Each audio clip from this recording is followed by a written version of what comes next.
Do you know what happens when you spend time outside every single day, no matter the weather or life events, and you do it in Alaska? That's what I'm working to find out. I'm Amy Bouchatz, and this is my weekly outdoor diary where I tell you what I've been seeing and learning through my own daily outdoor habit tackling the Humans Outside 365 challenge. Sometimes it's awesome. Sometimes it's hilarious and full of fails. But it's always my real life. Let's go. I've been thinking about signs and wonders. Okay, well, that's a little dramatic, but it's also true. The changing seasons, coming of spring and Easter holiday, always get me in a watching for new life kind of mood. As a Christian and person of faith, that's strongly tied to the Easter holiday, which celebrates the resurrection of Jesus Christ as victory over death and actual for real new life, not just symbolic. And whether you're a person of faith or not, you don't have to look far during spring to see that kind of thing all around you. My yard has new life poking up from the ground, even as there are several inches of snow cradling the green daffodil shoots this morning. The cottonwood trees have started their annual push towards turning green, this magical new life business that starts from the ground and climbs up the trunk of the tree with a tinge of green creeping into the bark, as if the whole thing was soaking in green food dye. And high up on my tree friends, these trees which border my yard and I watch from my hot tub, there are little bud nubbins popping out even as the sky remains gray and the temperatures falling well below freezing overnight.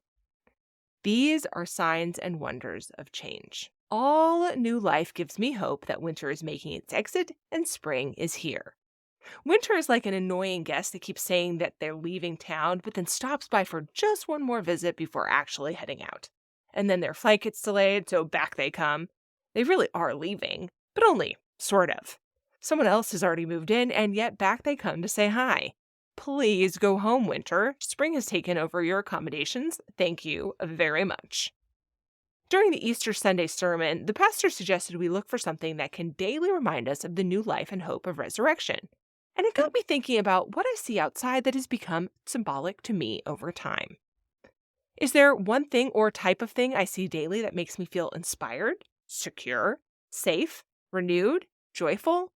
Is there one sign of hope that I find on repeat? And can I teach myself to feel hope more often because of it? After mulling for a little while, I realized that for me, this sign is birds. Now, I am not a birder. I don't put out bird feed regularly, and I have very little knowledge of the birds that I see as far as species or even the difference between call and birdsong. I think Bird Note on NPR is a fun little segment, but that's about as far as my interest goes in learning more. I do, however, love seeing and hearing birds because of the hope and encouragement they bring. When I see a bald eagle soar across my path, I feel like, hey, this incredible thing is happening right in front of me, and everything is going to be okay. When I see a raven, I'm reminded that in traditional stories, they're portrayed as tricksters, and I marvel at how intelligent and weird these huge birds are. When I see the tiny birds that flit around all winter, I am filled with awe, because I cannot fathom how it is that these tiny little birds aren't frozen solid even as I sit there in my 17 layers of puppy warm clothes. Birds remind me that in a world of chaos, even the smallest creature is okay. The Bible talks about how God takes care of the sparrow, and if he considers these little birds, he's not going to forget about the humans. So even if you don't believe in that force like I do, I think there's something universal in seeing a bird and understanding that there is hope. If they are making it, so can we. If they're working together in their flocks, so can we. Maybe birds aren't your thing or your symbol. That's okay. But I encourage you to find one, a tree, a plant, the movement of water, the stirring of the air, the strength of a mountain, the rolling of a field. Find a visible outdoor sign of encouragement and hope. And when the going gets tough, look for it.